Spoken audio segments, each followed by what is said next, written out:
说起来，上一次我们是通过和简对话离开了这里。喂，你有在听吗？奇怪，这一次反而什么都没有吗？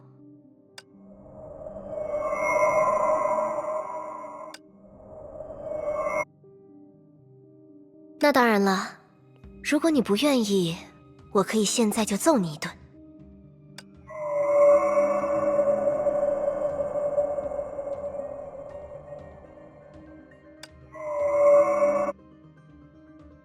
好啦，你还是快告诉我该怎么从这里出去吧。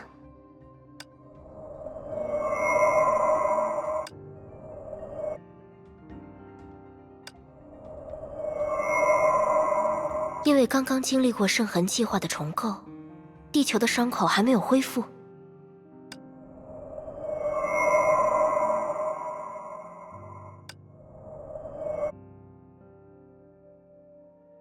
应该说两者都是吧。不过，既然如此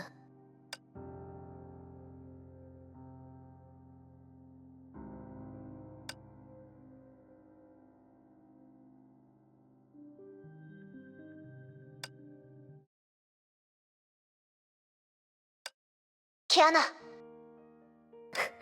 果然是 Bronya 呢。Kiana， 刚才究竟是？在中烟之力的相互激荡下，凯文和我抵达了简的附近。在他消失前，我们进行了最后的荣誉之战。所以，现在的你，是完整意义上的中烟之律者。其实还差一步了。放心，我不会有事的。只是在那之前，我有一些话想说给全世界的人们。全世界？没关系，对于大多数人来说，我的这些话只会出现在他们的梦里。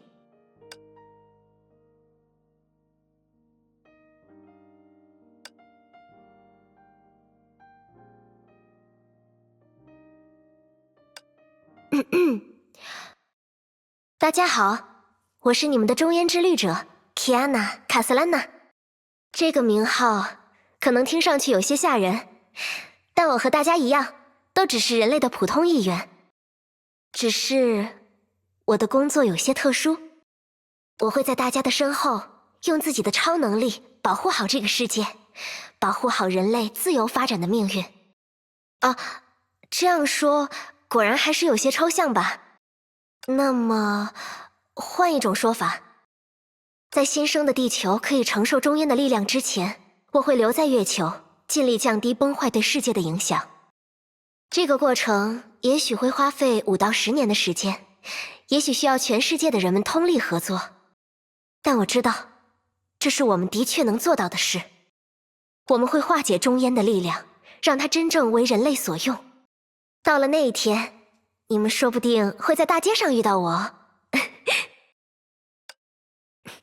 像这样说，应该就可以了吧？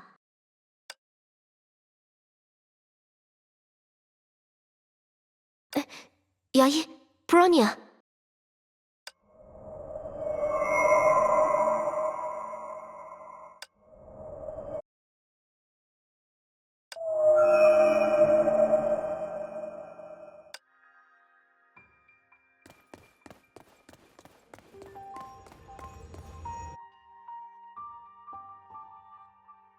啊，这里什么都没有，仍然是意识空间吗？提安娜，啊，大姨妈，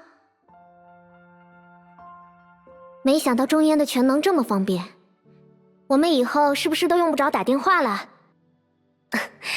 说不定呢。不过实际感受之后，我也切实理解到了这份力量的危险之处。要想让普通人能与这种力量和谐相处，我们应该需要花不少时间来解决实际的技术问题。具体来说，我想在月球上工作生活一段时间，这样一来，它至少不会直接降临在毫无准备的地球上。但如果是崩坏适应性很强的人，倒也不会轻易被你影响吧？大姨妈也是啊。月球很有趣的，你有空也要来玩哦。好，不过大家肯定都会有自己的工作和生活，所以也不必过于在意这件事啦。以前在克洛斯腾的时候，苏商曾经对我说过一段话。那时我并不了解他的心境，所以也并没有太多感触。他说：“你看那天上的云，聚了又散，散了又聚，不会只待在一个地方的，对吧？人也是一样的呀。现在看来，对于事实上已经从圣弗雷雅毕业的你们，这段话倒意外的恰如其分呢。”喂，大姨妈，这是你以后偷懒不找我玩的借口吗？当心我找布朗尼亚黑掉你的游戏机哦。那当然不至于了。不过天命主教的工作确实比我想象中还要更加忙碌。我想逆商的博士们或许会在我前面先去你那边忙碌起来吧。那就是工作上的事情了吧？哎，大姨妈，怎么了，提安娜？其实也没什么，只是感觉大姨妈这个称呼我叫了好几年，却没想到在今天有一种奇妙的现实感。我是说，大姨妈果然是我的大姨妈呢。你说的都是些什么废话呀，提安娜？啊，果然这种感觉不太好表达吗？不是啦，无论你们姐妹俩，还是我和齐格飞，大家当然都是一家人呀。就算你暂时不能回到地球，就像你说的那样，我们也可以去月球上找你玩啊。倒也没必要吧，大家都有自己的工作，也都有自己想过的生活。哦，我不是拒绝的意思，如果你们有机会来玩，我很欢迎。不知不觉，你真的长大了。那当然啦，不客气地说，我现在可是字面意义上的地球之神呢。不过，没有任何实感就是了。虽然自诩长辈，不过这就超出我经验之外了。也许尤兰戴尔在这方面会和你聊得来，毕竟他曾经拯救过一个人口众多的世界炮呢。哦，的确。怎么了，提安娜？没什么，就是突然感觉有点遗憾。遗憾？是啊，毕竟以后估计没什么机会偷大姨妈的漫画来看了。你呀，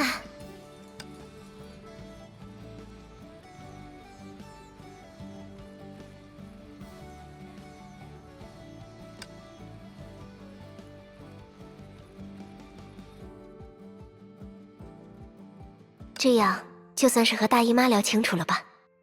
那么接下来的第二个，我知道了。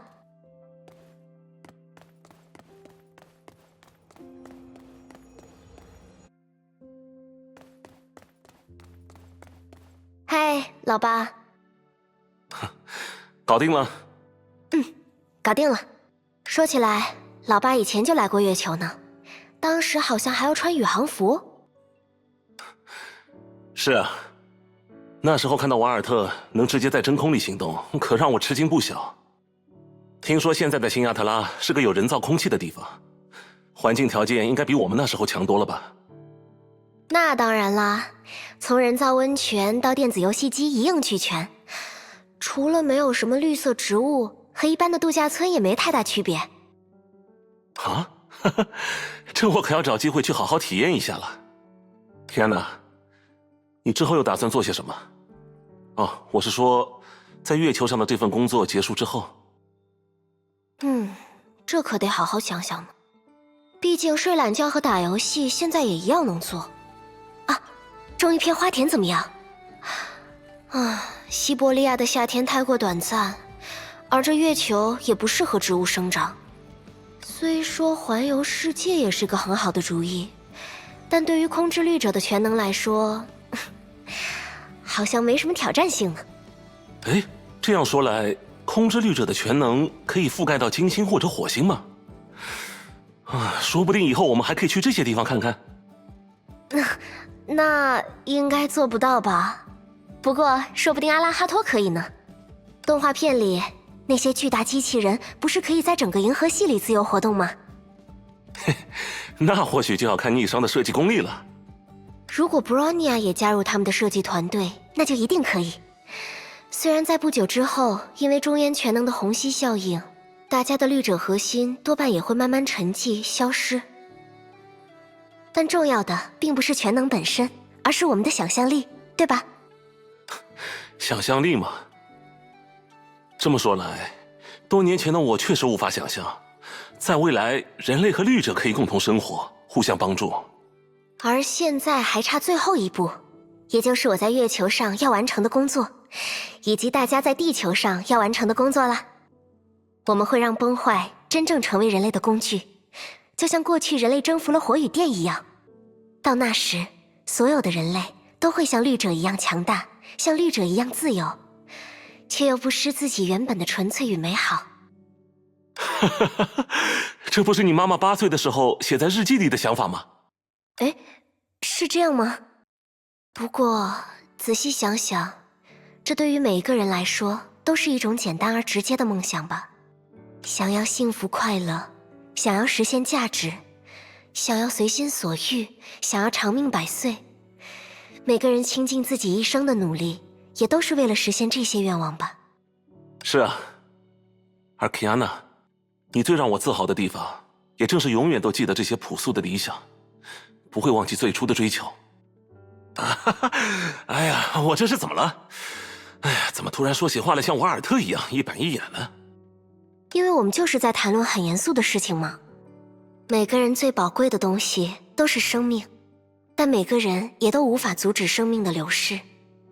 那么，在这唯一的生命里，我们不仅仅要活在当下，也同样不能给未来留下遗憾。我希望这个世界能变得更美好，能让每个人在回首往事的时候，都不会因为虚度年华而遗憾，都认为自己的生命活出了价值。正是怀揣着这些想法，提安娜·卡斯兰娜成为了中烟之律者。毕竟，无论如何，律者不可能独立于人类而获得拯救。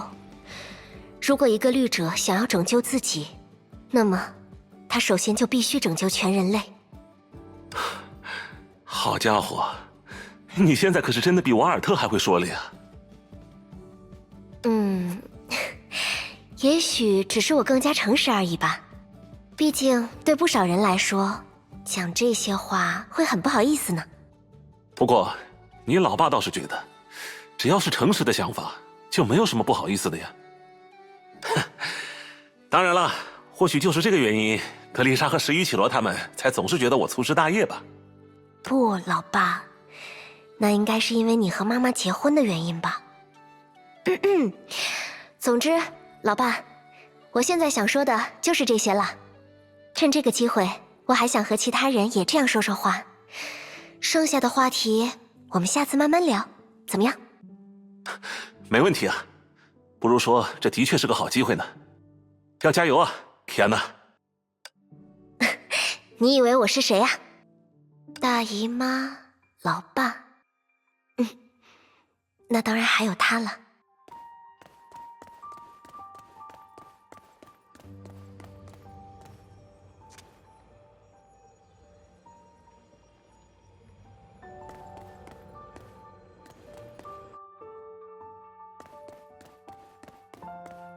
Kiana，我刚才和大姨妈还有老爸都聊过了，所以接下来当然就是我唯一的姐姐嘛。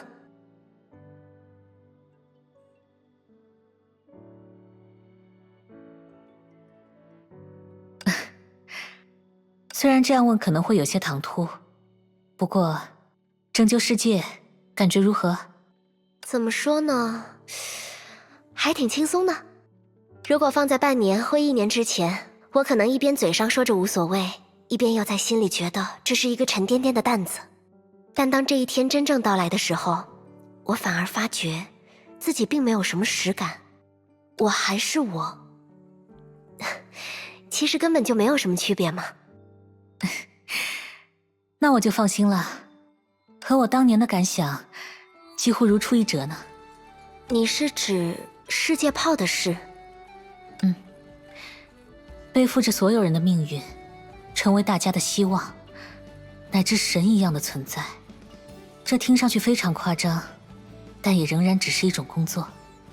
在工作之外，我们也只是普通的人类而已。从结果来说，反而会让我们感觉自己比想象中还要普通许多。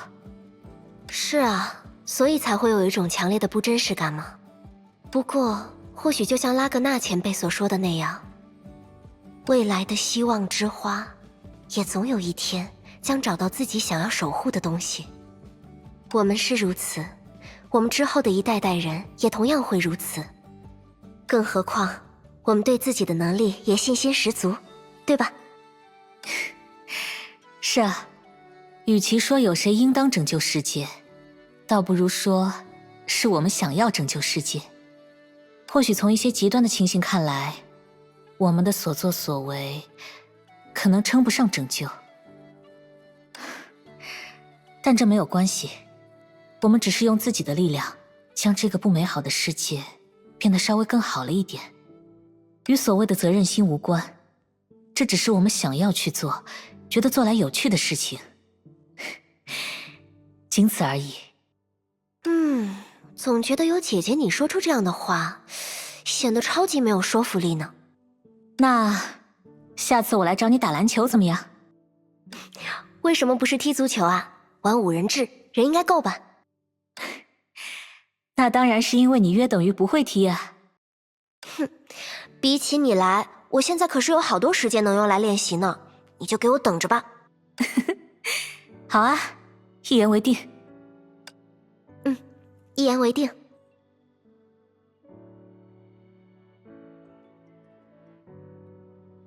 这样就和我所有的亲人都联系过了，按这个顺序，接下来应该是……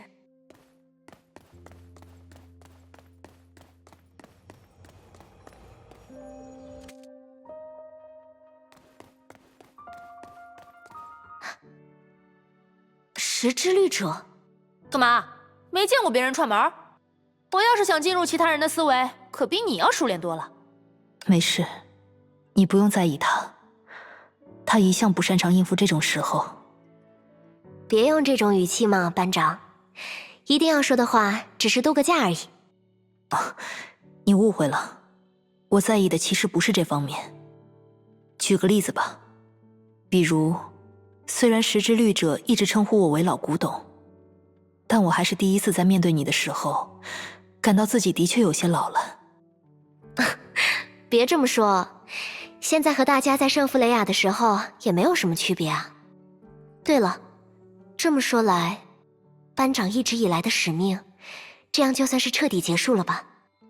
有什么想要在接下来去做的事吗？实话说，我还没有仔细想过。而且，在这种时候向你谈论自己的自由，也实在是……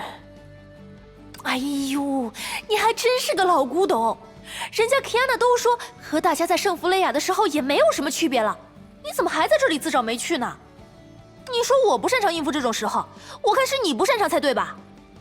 好啦，时之律者，你也不用发脾气嘛。让我猜猜看，是要去旅行，还是继续当年的生活去开伴舞馆？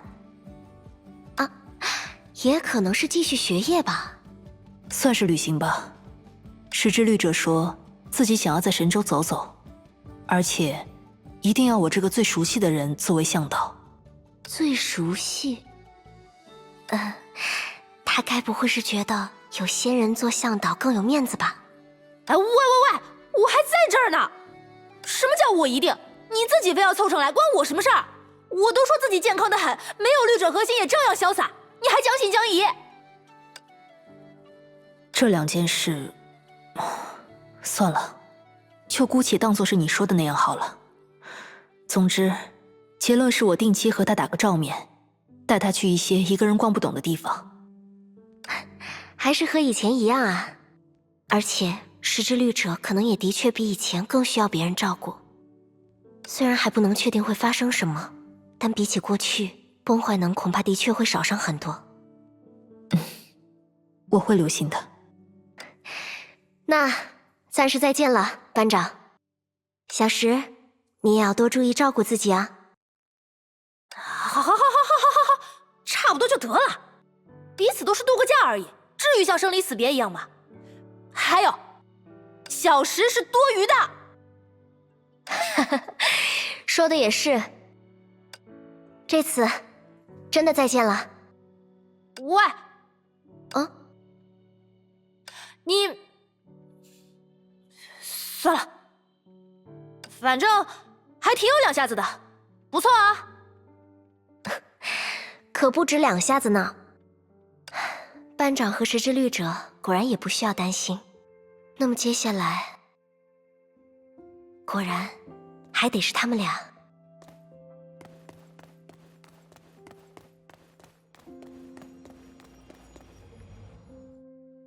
嗨，我回来啦。Kiana，啊，我还以为你们肯定有一个人会深情地对我说：“欢迎回来，Kiana。”如果你希望，那布荣尼亚不介意按你预想的样子重新说一遍。什么嘛！明明刚才信号突然中断，结果布荣尼亚一点也不担心我。你不也是吗？所以 ，Kiana， 你已经和其他人聊过了？我想想，有大姨妈、老爸、姐姐、班长和时之律者，牙医和布罗尼亚应该就是最后了吧？在我彻底吸收中烟之碱的力量之前。既然如此，那就干脆把牙医留在最后吧。其实，在刚才这段时间里，布荣尼亚想了很多，但又觉得这些东西并不需要布荣尼亚去专门说明。毕竟对于 Kiana 未来的生活，布荣尼亚一点儿也不担心。总觉得布罗尼亚好无情啊。因为你是 Kiana 呀，因为你是 Kiana， 所以你一定比任何人都更容易适应那边的生活。因为你是 Kiana， 所以你也一定比任何人都更容易完成那份特殊的工作。因为你是 Kiana， 所以布荣尼亚会笑着和你道别。布罗尼亚，当然，布荣尼亚也考虑到了某些 Kiana 一定会需要我们陪伴的特殊时段。为了解决这个问题，布荣尼亚决定每天晚上都和 Kiana 联机玩游戏。至于要玩什么，姑且先把布荣尼亚游戏库里的312款游戏都玩一遍吧。好啊，不过你可要小心一点，说不定玩着玩着，你的游戏排名就会被我超过去哦。根据重装小兔分析的结果来看，那样的概率是1%。啊，不是0.0001%了。成为了中烟之律者，原来可以有这么大的提升吗？打游戏又不是做实验，总归存在某些无法控制的变量，比如牙医看不得你一直输，叫我让让你什么的。啊？牙医，难道说在圣弗雷亚时赢的几盘都是布罗尼亚让我的结果吗？不，我对月亮发誓，那都是 Kiana 自己努力的结果。牙医，话说回来，虽然我并不像你们那样喜欢玩游戏，但我也知道，从跳房子、翻花绳到足球、篮球、围棋、象棋，当然也包括各种各样电子产品。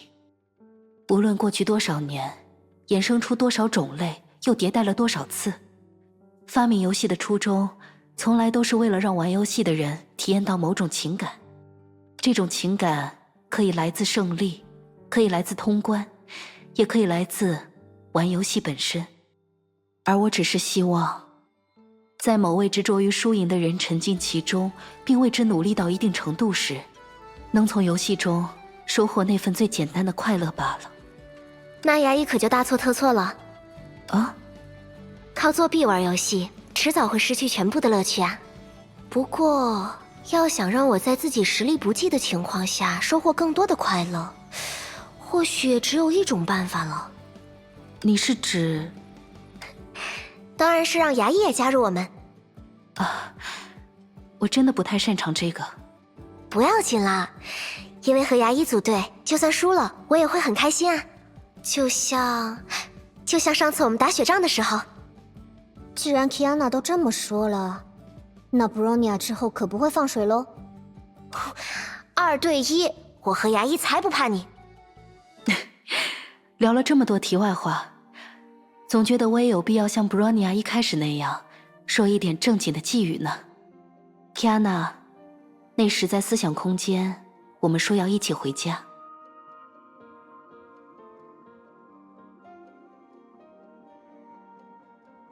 但现在，尽管我们仍然能保持联络，仍然能在每天晚上一起玩游戏，大家在空闲时也都可以来月球看你。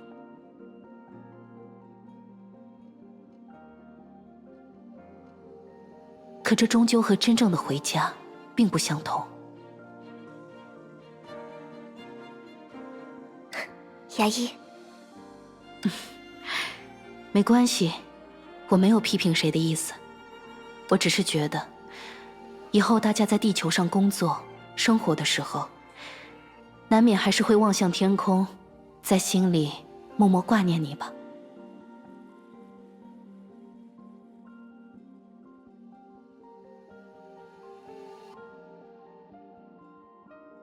毕竟，大家都认为你是一个很好的朋友，所以我要说的寄语其实是要早点回家呀 ，Kiana。如果大家能在任何地方帮到你，千万不要客气。那当然不会啦。说实话，我已经开始期待和逆商的博士们一起工作了。啊，第一批研究中烟数据的人，也可能是长光。你第一步要做的，不该是学会做饭吗？这……好了，玩笑还是留到下次吧。Kiana 毕竟还有最后一件，不，应该说第一件工作还没做吧？这倒没错，不过我突然有点担心 Kiana 她会不会上错车，所以就麻烦牙医姐姐再带带她了。Bronya 还有别的事要做，就不过去了。Bronya，我们之后要玩的第一款游戏，记得挑最好玩的哦。你难道还不相信 Bronya 的眼光吗？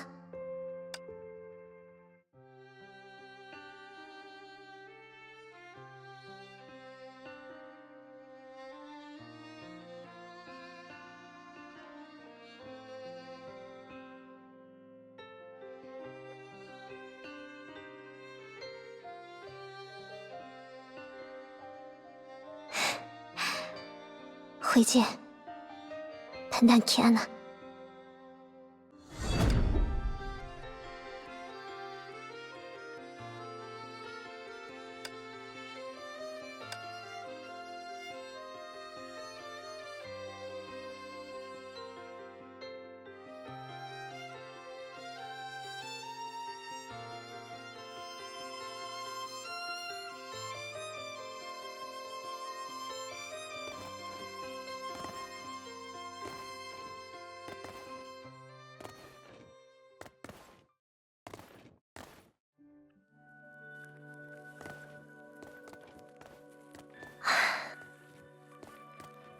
我明明还有好多话想和你们讲，但是话到嘴边，也突然不知道说什么好了。这方面，我是不是也该向 Bronya 好好请教一下呢？她未免也太潇洒了吧。我们的确都有很多事要学，有很长的路要走啊。而幸好，我们也都有足够的时间。嗯。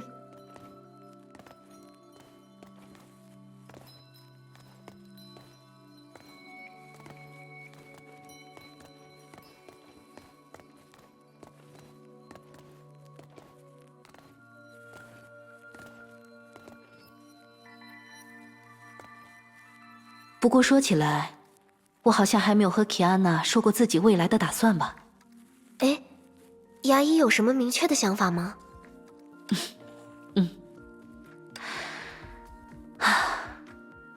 我想，我会选择教师作为自己的职业。像姬子老师那样吗？那倒未必，毕竟我从来都不喝酒嘛。不过，就让我用花朵和果实来打比方吧。每一颗果实，都诞生自一朵幸运的花，绽放、授粉，历经烈日炙烤、风吹雨打，最终成为一个新的生命。我并不会为果实本身烦恼，因为它已经在自己的道路上实现了自己。我只会拾起花瓣，将它的余芳献给路途中遇见的每一个人。我要告诉他们，那朵花曾为了滋养着他的世界，挺过了怎样的狂风，又忍住了怎样的冷雨。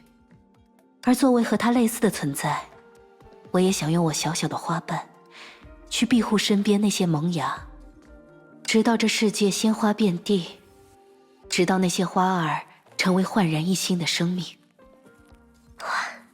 不愧是牙医，我可想不出这么成熟的话呢。是吗？那这是全人类对命运发起的抗争，又是谁说的话呢？牙医。